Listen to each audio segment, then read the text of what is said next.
প্ৰথমে সকলোকে নমস্কাৰ বুলি কৈ লৈ আহিছোঁ আজিও এটা ৰেচিপি। তেনেই সাধাৰণ ৰেচিপি, লগতে আমাৰ হোটেলৰ বাবে লৈ থোৱা পাচলিবিলাকো অকণমান দেখুৱাই দিছোঁ। কোমোৰা, বেঙেনা, কুন্দুলি, ভেন্দি, বিভিন্ন ধৰণৰ শাক পাচলি লৈ থোৱা আছে। ৰাতিপুৱা সময় সকলোৱে কামে কামে ব্যস্ত হৈ আছে।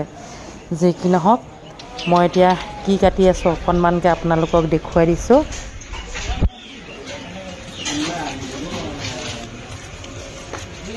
তিতা কেৰেলা, কুন্দুলি, লাল চাহ চব একেলগে গোটাই দিছোঁ আৰু তিতা কেৰেলা কুন্দুলি একেলগে খাই নাখাই নাজানো, মই কিন্তু বনাম। কুমলীয়া কুমলীয়া ধুনীয়া লাগিছে ন? মজা লাগিছে।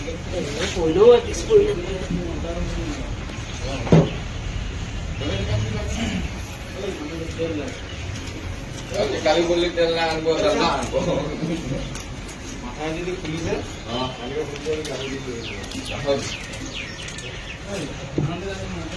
মাথাই কালি আমাৰ হোটেলৰ সন্মুখতে এটা ধাম ধুম দিয়ে দিলে।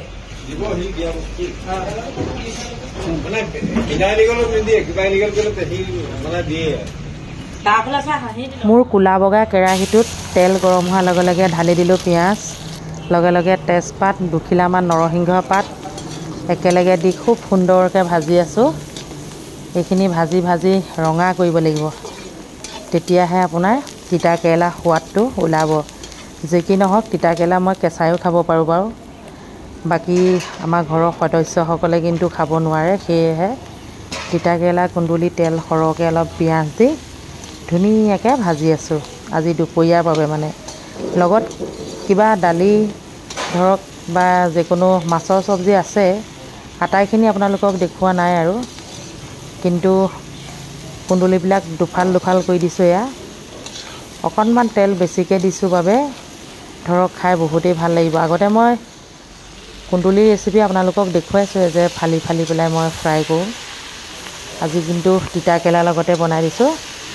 আৰু ইমান বিশেষ টেঙা কুন্দুলি নহয়, বৰ বেছি টেঙা কুন্দুলিহে বনাবলৈ অসুবিধা হয় বা খোৱাটো ইমান ভাল নহয় টেঙা আৰু তিতা একেলগে। তাৰ পাছতে আছিলে গোটৰ মিটিং। এয়া আমাৰ শোৱা ৰুমৰ ভিতৰতে গোটৰ মিটিং মানে পাতি আছোঁ। আটাইখিনিয়ে কিবা কিবি কথা আলোচনা কৰি আছে, প্ৰচেটিং লিখি আছে। আজিলৈ আহিছোঁ, বাই বাই। সকলোকে নমস্কাৰ বুলি কৈ আজিও লৈ আহিছোঁ এটা ভিডিঅ' আপোনালোকৰ মাজলৈ। আশা ৰাখিছোঁ আপোনালোকে চাই নিশ্চয় ভালেই পাব। সকলোৱে কামে কামে ব্যস্ত হৈ আছে। এয়া লগতে ময়ো আপোনালোকলৈ দুটামান ৰেচিপি একেলগে শ্বেয়াৰ কৰিম বুলি ভাবিছোঁ। এয়া চাওক, ৰাতিপুৱা সময়ত চিংৰা বনালে, গাখীৰ, বাকী মানে বহুত কিবা কিবি বনাই এনেধৰণে ৰাখি থৈছে। ৰাতিপুৱা মানে এতিয়া 8:30 হ'ল, এবাৰ ভাত বনালেই। এইফালে চাওক, একটাও বনাই থৈ দিছে আৰু অলপ পাছত বনাব লাগিব। এতিয়া আমি ৰাতিপুৱা ৰাতিপুৱা নাৰিকল খাবলৈ লৈছোঁ। মানে আমাৰ কাৰিকৰজনে আমাক নাৰিকল 3টা আনি দিছে। মই বোলো 2টা কাটোচোন, ৰাতিপুৱাই খাওঁ। এটা অকণমান বেয়া টাইপৰ, কিন্তু খাব পাৰি আৰু। বাকী এতিয়া মই এয়া মূলা শাক বনাবলৈ লৈছোঁ। কেৰাহীত তেল গৰম হোৱাৰ লগে লগে দি দিলোঁ পাঁচফোৰণ।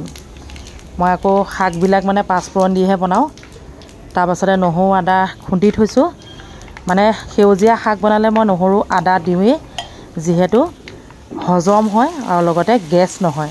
নহ'লে গেছ হৈ থকা মানুহে আপোনাৰ নহৰু আদা খাব নোৱাৰে। আৰু হালধিকণ মানে তেলতে দিওঁ, কেলৈ কওকচোন, শাকখিনিৰ লগত মিলি পৰে। সেয়েহে যিহেতু মূলা শাক নতুনকৈ ওলাইছে, খায়ো ভাল লাগিব নহয়নে। এয়া মূলা শাক ভাজি আছোঁ। আৰু এটা ৰেচিপি ৰেডি কৰি আছোঁ আপোনালোকক দেখুৱাম বুলি। সেইটো কি ৰেচিপি আপোনালোকে চাই চাই গৈ থাকিলে গম পাব, চাই থাকক। আৰু লগতে মূলা শাক, লাই শাক এইবিলাক বজাৰত ওলাইছে লাহে লাহে। আপোনালোকে কোনে কোনে খাইছে সেইটোও জনাব। এইফালে মন কৰক এটা ৰঙালাও। ৰঙালাও আজি মই ভাজি নবনাওঁ, কি বনাম জানেনে? ৰঙালাওখিনি কাটি টুকুৰা টুকুৰকৈ বাকলি গুচাই এইটো কুকাৰতে বইল কৰিম। এইফালে আমাৰ পূজাই বাচি আছে ৰঙালাও আগ। এয়া ৰঙালাওখিনি বইল কৰি ল'লোঁ, পিটিকা কৰি ল'লোঁ। এইফালে পিঁয়াজ, তেল গৰম হ'ল, পাঁচফোৰণ দিলোঁ, লগতে পিঁয়াজ, আৰু এটা বস্তু দিম, সেইটো হৈছে কি বাৰু আপোনালোকে ক'ব পাৰিব নি? কোনোবাই ক'ব নোৱাৰিব চাগে ন? চাই থাকিলে গম পাব, চাই থাকক। এই পিঁয়াজখিনি মানে অকণমান ৰঙচুৱা হোৱাৰ লগে লগে সেই বস্তুটো হৈছে নৰসিংহ পাত। এইয়া নৰসিংহ পাত মই ৰেডি কৰি থৈছিলোঁ। মানে নৰসিংহ পাত, পাঁচফোৰণ, পিঁয়াজ এইখিনি ধুনীয়াকৈ অলপ ৰঙচুৱা কৰি ল'ম। কৰি পেলাই এয়া যিখিনি ৰঙালাও মই বইল কৰি থৈছোঁ মানে সেইখিনি মিশ্ৰণ কৰিম। চাই থাকক, এনেধৰণে কেতিয়াবা বনাই খাবচোন, বহুত টেষ্টি হয়। হালধি নিমখ দি দিছোঁ দেই জোখমতে। হালধি আৰু নিমখকণ দিবই লাগিব দিয়কচোন, তেতিয়াহে সোৱাদ হ'ব, নহয়নে বাৰু? এনেধৰণে খাইছেনে নাই খোৱা আপোনালোকে জনাব। যদিও নাই খোৱা মোৰ এই ভিডিঅ'টো চাই চাই এবাৰ হ'লেও বনাই আপোনালোকে খাব। এইয়া মানে ৰঙালাও পিটিকাৰ দৰে হ'ব। আপোনালোকে ইয়াতে কেঁচা মিঠাতেল দিও পিঁয়াজ জলকীয়া দিব পাৰে। মই অকণমান তেলত ভাজি দিছোঁ, মানে পানী পানী হৈ আছে, পানীটো শুকাই যাব। কেৰাহীত দিয়াৰ লগে লগে পানীটো যে শুকাই যাব, খাবলৈ বহুত ভাল লাগিব। লগতে ৰঙালাওটো খুব বেছি মিঠা, মানে দেখোঁতেই গম পাইছে। এতিয়া জলকীয়া দিছোঁ শেষত, জলকীয়া দি পেলাই আৰু অকণমান এনেধৰণে মানে হাতাখনে খুব লৰাই দিছোঁ। এইখন মোৰ কাঠৰ হাতা, মাটি কেৰাহী বুলি আনিছিলোঁ, মাটি কেৰাহী নহয়, বেলেগহে ওলালে। যেই নহওক, মূলা ভাজি, এইফালে ৰঙালাও পিটিকা। আজি দুপৰীয়া চিম্পুলকৈ খাম, লগত দালি চালি কিবাকিবি আছে আৰু সেয়া নেদেখুৱাওঁ। আজিলৈ আহিছোঁ, বাই বাই, টাটা, আকৌ লগ পাম।